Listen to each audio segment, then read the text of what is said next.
Assalamualaikum warahmatullahi wabarakatuh. Alhamdulillah, alhamdulillahirabbil alamin wa bihi nasta'in ala umuri dunya waddin. Wassalatu wassalamu ala asyrafil anbiya wal mursalin wa ala alihi wa sahbihi ajma'in. Subhanaka la ilma lana illa ma 'allamtana innaka antal alimul hakim. Rabbi shrah li sadri wa yassir li amri wahlul 'uqdatam min lisani yafqahu qawli. Alhamdulillah, syukur kepada Allah Subhanahu wa taala kerana Allah telah izinkan kepada kita untuk terus berada di atas dunia ini, dan alhamdulillah kita kembali bersama Ustaz dalam study online pendidikan Islam bersama Ustaz Roy Hisham Abidin. Apa khabar semua? Semoga dalam keadaan sihat walafiat hendaknya, insya-Allah.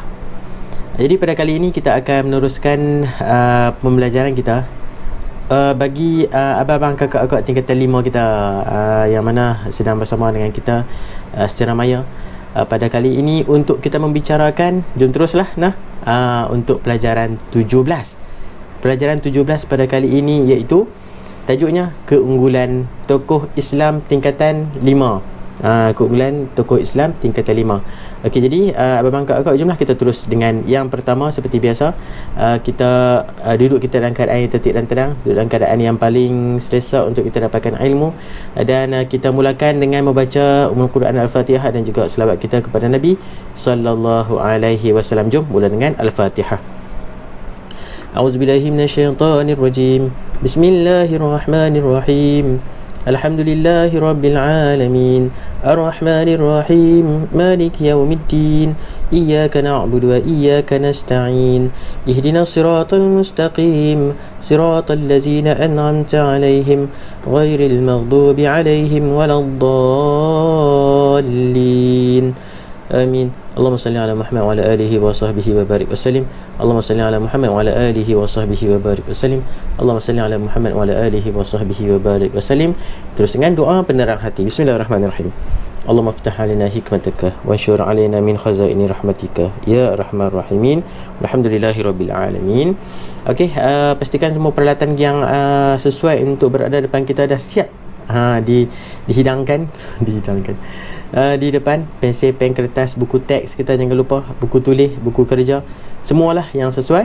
Dan jom ikhlaskan hati untuk belajar. Fokus untuk pelajaran pada kali ini, bidang sirah dan tamadun Islam. Sebuah bidang yang bagi Ustaz memang kena fokus sikit lah, kerana ia melibatkan ingatan. Kalau faham saja dia tak apa nak mencukupi, kerana dia lebih kepada fakta, jadi kena ingat. Okey, buku teks muka surat 177 hingga 182. Nak boleh buka dah. Okey, untuk kita sama-sama tengok dalam buku teks dan juga slide yang Ustaz sediakan. Pelajaran 17, keunggulan tokoh Islam tingkatan 5. Alright, jom kita tengok pada yang pertama, riwayat hidup tokoh. Riwayat hidup tokoh yang mana kita akan pergi dulu dengan Salahuddin Al-Ayyubi. Salahuddin Al-Ayyubi. Jadi anda nak belajar, bolehlah tengok dalam buku teks juga sebagai rujukan, yang mana kita pada hari ini nak berkenalan dengan tokoh Islam yang sangat hebat, iaitu Salahuddin Al-Ayyubi. Kita tengok pada nama penuh beliau, iaitu Yusuf bin Ayyub bin Shazi. Yusuf bin Ayyub bin Shazi. Seterusnya kita tengok pada lahirnya beliau pada 532 Hijrah. Tahun kelahiran iaitu pada tahun 532 Hijrah, dan meninggal dunia pada tahun 589 Hijrah. Maknanya lahir 532 Hijrah, meninggal 589 Hijrah. Seterusnya, jawatan Salahuddin Al-Ayyubi ialah pemerintah bagi kerajaan Ayyubiyah.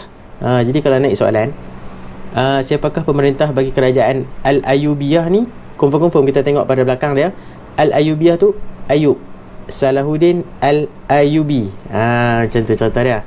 Jadi senang saja insya-Allah. Okey, ketinggian akhlak beliau, seorang yang sangat menghormati ulama, orang-orang berilmu, orang-orang yang tinggi pengetahuan, terutamanya dalam bidang agama ini.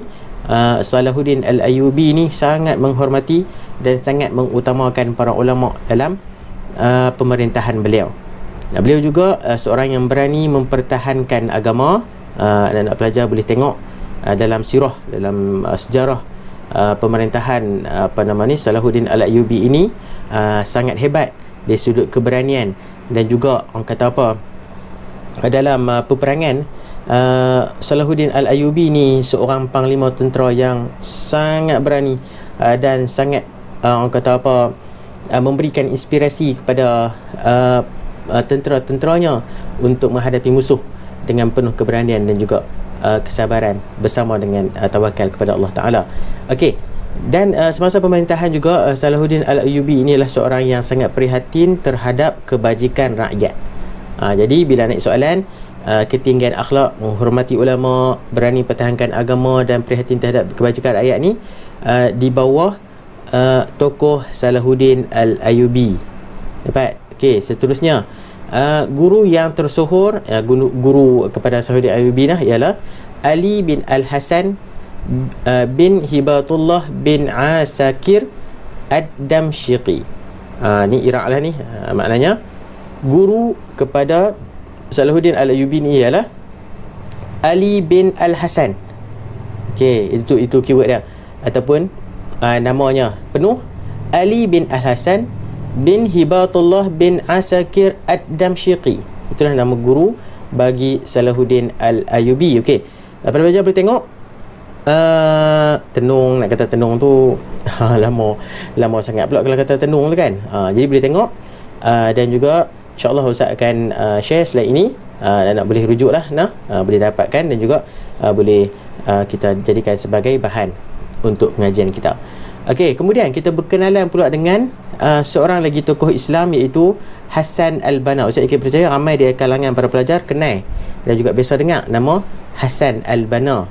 Jadi hari ini kita berkenalan dengan lebih rapat dan kita tahu nak mengetahui tentang latar belakang beliau. Nama penuh Hasan bin Ahmad bin Abdul Rahman Muhammad Al-Banna. Hasan bin Ahmad bin Abdul Rahman Muhammad Al-Banna. Ini adalah nama penuh bagi Hasan Al-Banna. Hasan depan tu lah, dan gelarannya Al-Banna di belakang. Nama penuh bagi Hasan Al-Banna. Okey, seterusnya lahir pada tanggal 25 Sya'ban 1323 Hijrah atau bersamaan 14 Oktober 1906. Belajar boleh tengok tarikh lahir bagi Hasan Al-Banna. Sekali lagi 25 Sya'ban 1323 Hijrah bersamaan 14 Oktober 1906 Masihi. Dapat? Okey, seterusnya kita tengok tarikh meninggalnya Hasan Al-Banna ni ialah pada tanggal ataupun pada tarikh 1368 Hijrah bersamaan 12 Februari 1949. Jadi ini tarikh lahir dan juga tarikh meninggal dunia Hasan Al-Banna. Seterusnya kita tengok pada jawatan yang disandang oleh Hasan Al-Banna ialah Mursyidul Am Ikhwanul Muslimin. Mursyidul Am Ikhwanul Muslimin. Ikhwanul Muslimin adalah satu gerakan Islami yang membawa pemikiran dan juga ideologi Islam yang hebat di Mesir. Jadi Hasan Al-Banna ini pernah dan juga telah dilantik sebagai Mursyidul Am Ikhwanul Muslimin. Jadi kalau naik soalan, siapakah Mursyidul Am Ikhwanul Muslimin?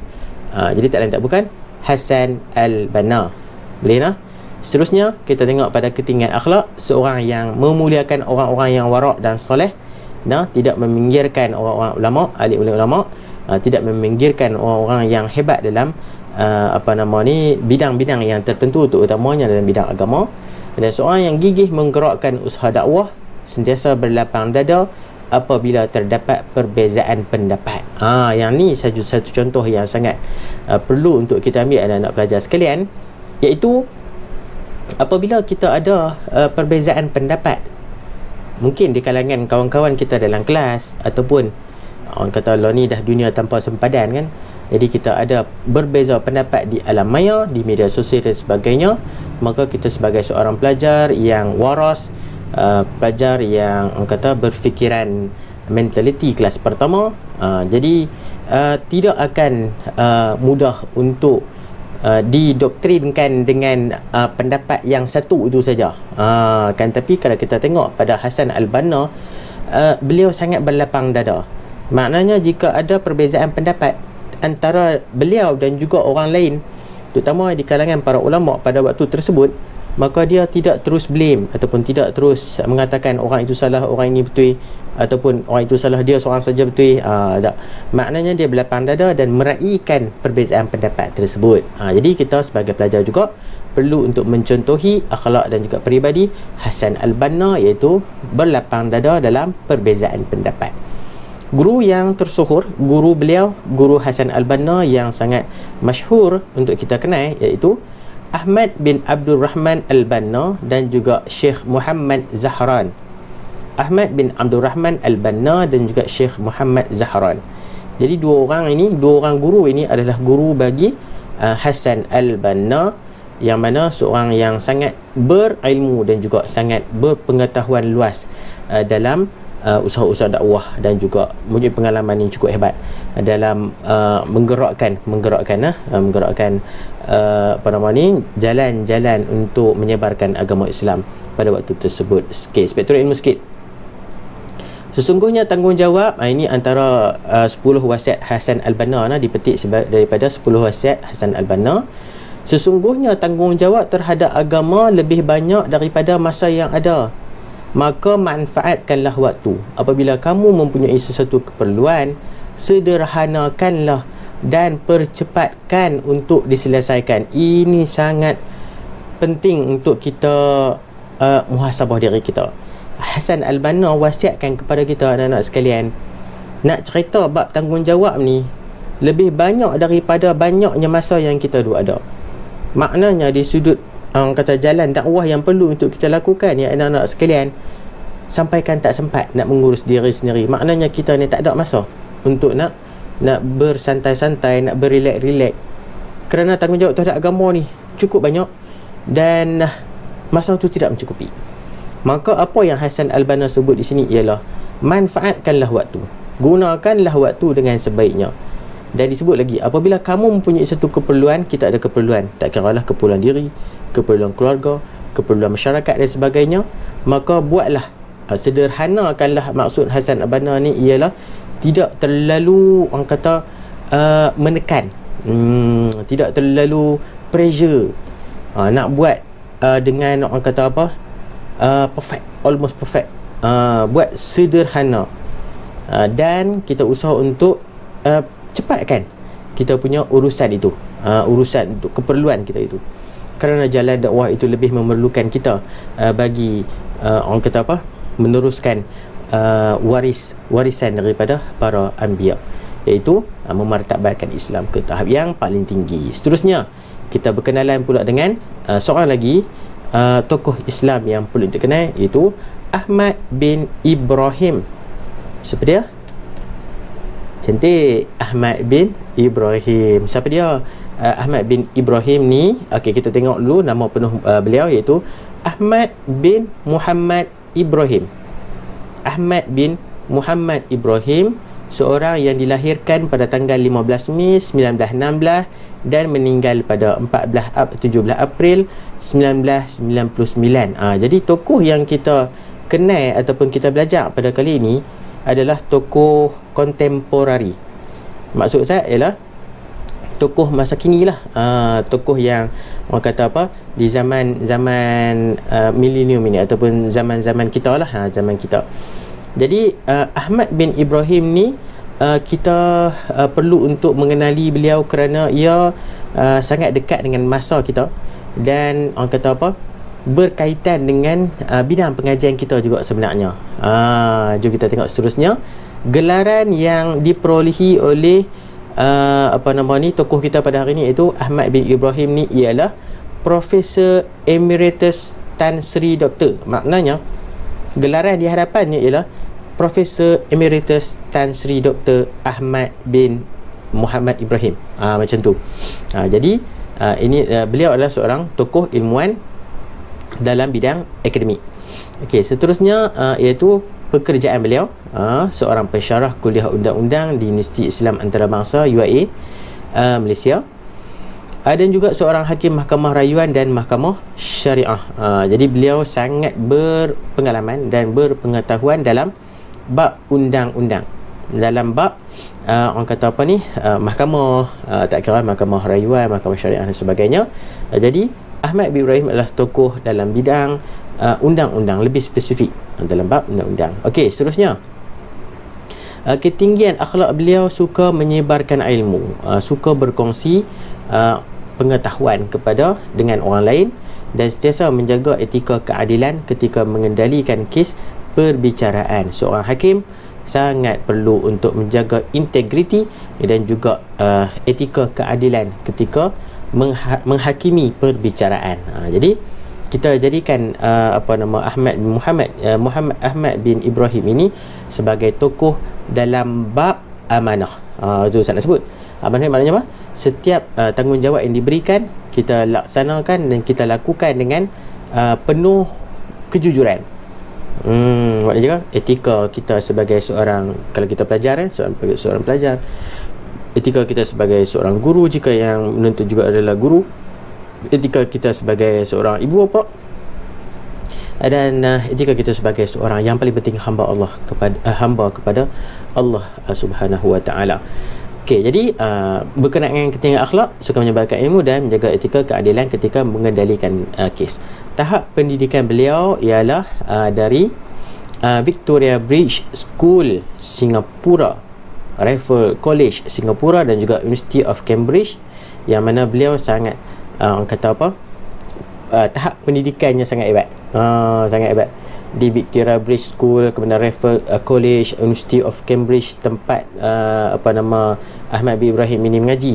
Jadi tidak tidak syok lagi. Tokoh yang kita kenali pada hari ini adalah tokoh yang cukup hebat. Okey. Kemudian ni kita tengok pada nombor 2 lah, iaitu sumbangan tokoh dalam tamadun Islam. Tadi kita berkenalan secara latar belakang tokoh-tokoh yang kita nak kenal. Salahuddin Al-Ayyubi memberi sumbangan dalam bentuk ni, kalau kita nak compile kan, dalam bentuk pentadbiran dan juga ketenteraan. Salahuddin Al-Ayyubi ialah seorang panglima tentera dan juga seorang ketua, seorang komander yang cukup hebat satu masa dulu. Iaitu dari sudut ketenteraan, beliau telah pun membebaskan Baitul Maqdis daripada penguasaan tentera salib. Jadi kalau naik soalan, siapakah yang membebaskan Baitul Maqdis daripada penguasaan salib? Salahuddin Al-Ayyubi pandai. Manakala dari sudut keilmuan pula, beliau mengembalikan semula pegangan akidah ahli sunnah wal jamaah, kerana pada waktu tersebut banyak fahaman-fahaman yang telah meracuni pemikiran masyarakat pada waktu tersebut. Jadi datangnya Salahuddin Al-Ayyubi sebagai ketua, sebagai pemerintah, sebagai pemegang amanah untuk nak meluruskan kembali pegangan akidah, maka Salahuddin Al-Ayyubi mengambil amanah tanggungjawab ini, mengembalikan semula pegangan akidah ahli sunnah wal jamaah. Seterusnya di sudut pentadbiran, Salahuddin Al-Ayyubi mengubah sebuah dewan di istana dengan menjadikan sebuah hospital yang dinamakan Bimaristan Al-Atiq.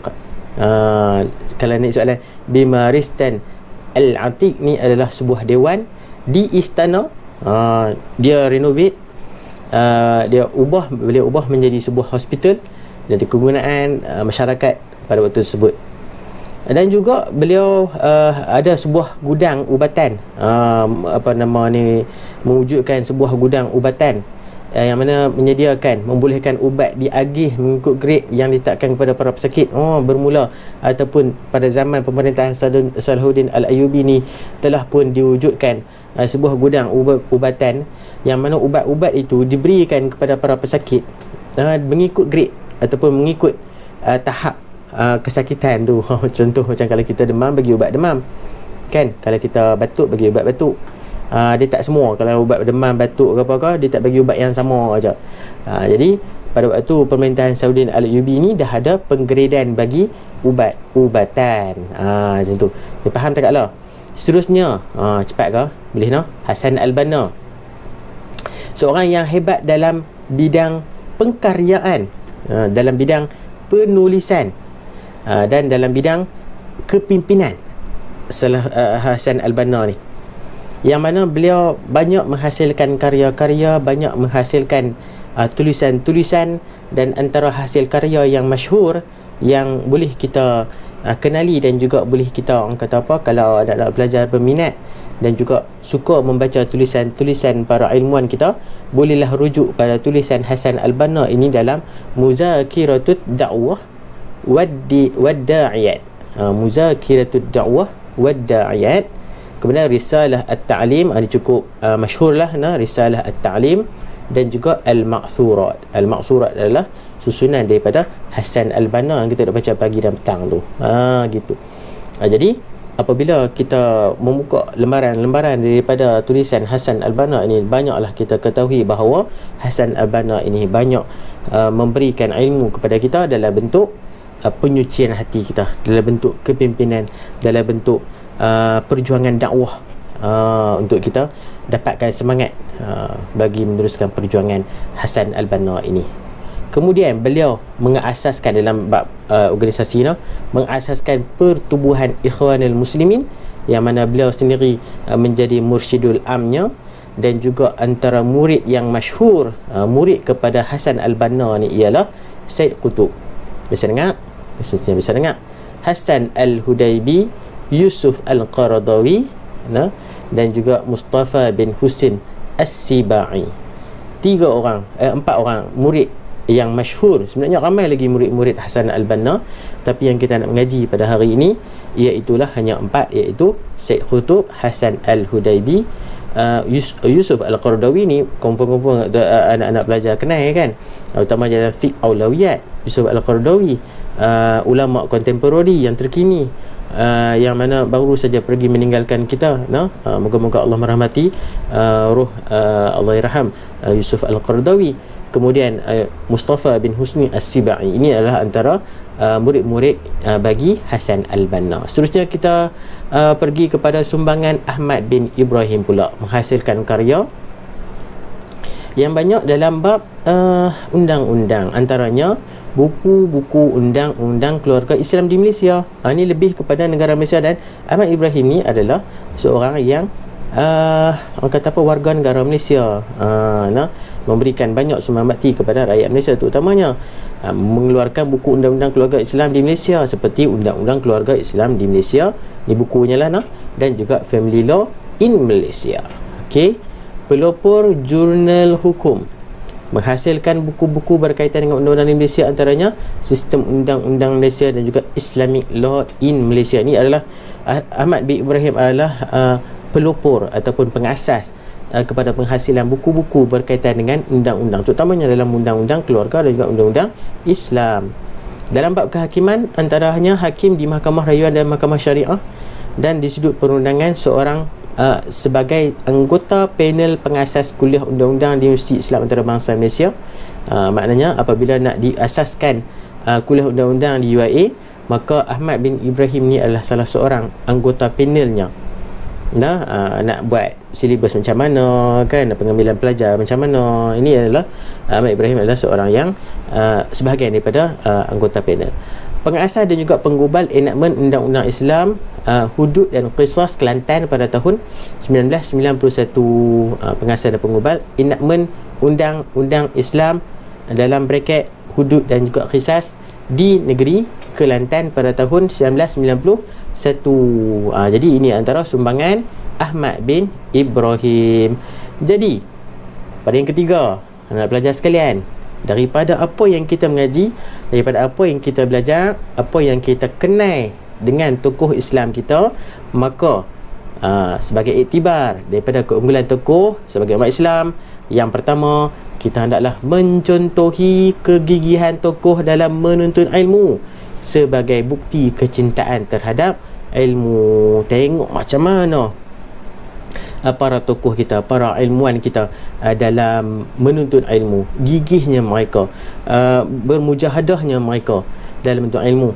Tanda bukti cintakan ilmu, cintakan warisan yang telah ditinggalkan oleh Nabi untuk kita dapat, iaitu ilmu pengetahuan. Yang kedua, kita hendaklah bersifat cekal menyebarkan dakwah Islamiah agar masyarakat dapat memahami Islam yang sebenar.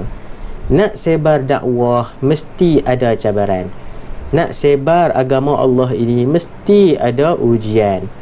Jadi kalau tidak sanggup untuk nak nak menghadapi sukarnya dakwah, maka itu bukan jalan-jalan yang betul ataupun jalan-jalan yang baik untuk sebagai seorang pendakwah ini berada. Jadi kita nak dapatkan jalan, nak berada di jalan dakwah ini, antara syaratnya ialah cekal, tabah, sabar. Bila dah dapat tu, insya-Allah masyarakat mudah nak faham, masyarakat mudah nak terima, dan masyarakat mudah nak amal apa yang kita sebarkan dalam bentuk dakwah. Alright, yang ketiga, kita hendaklah menyebarkan ilmu dan kepakaran yang dimiliki agar dapat memberi manfaat kepada agama, bangsa dan negara. Ada ilmu, ada kepakaran, tapi kalau kita duduk saja dalam diri kita, kita tak sebarkan, kita tak gunakan untuk masyarakat, maka ia adalah sia-sia. Maka dengan itu, bila kita ada ilmu, kita ada kepakaran, kita ada kelebihan, Allahumma salli ala Muhammad, maka kita gunakanlah ia untuk manfaat agama, bangsa dan negara kita. Kata jangan kedekut ilmu, jangan kedekut kepakaran. Orang kata kepakaran bolehlah kita tolong share-share sama dengan masyarakat. Tak boleh. Saya ni mengaji penat-penat.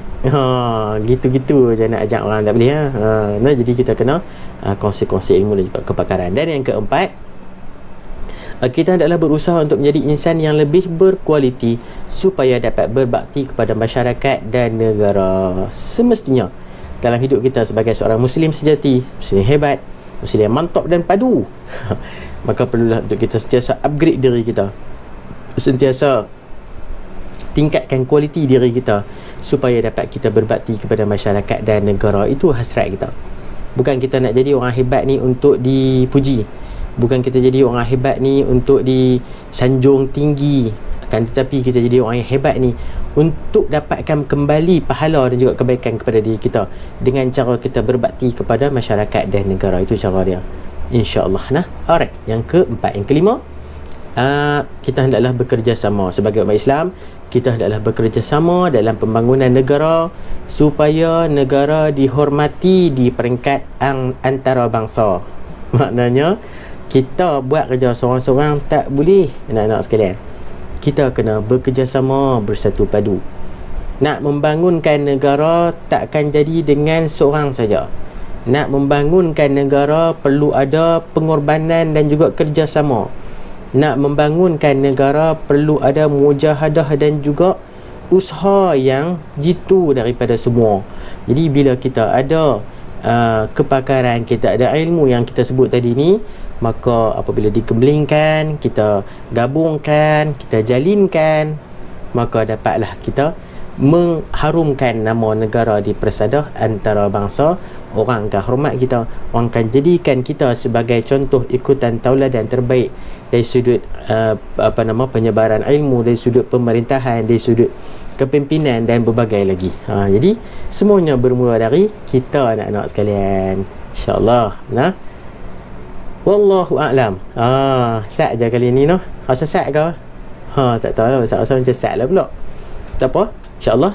Jadi sekian saja. Terima kasih untuk pelajaran 17, keunggulan tokoh Islam. Jadi kita ulang balik, tadi ada berapa orang? Komen di bawah. Boleh kawan-kawan tumpang baca sama. Berapa orang, kita boleh tulis balik apa sumbangan tokoh-tokoh Islam kita, apa iktibar yang kita dapat daripada keunggulan tokoh Islam kita, supaya dapat kita kongsi-kongsikan bersama. Jadi Ustaz rasa sekali ini saja pertemuan kita pada pelajaran 17 keunggulan tokoh Islam bersama Abang Kakak tingkatan 5 kita. Kita jumpa lagi dalam pertemuan seterusnya. Wallahu ta'ala a'lam. Aqulu qawli hadza wa astaghfirullahal azim wa lakum. Assalamualaikum warahmatullahi wabarakatuh. Kita jumpa lagi. Bye bye.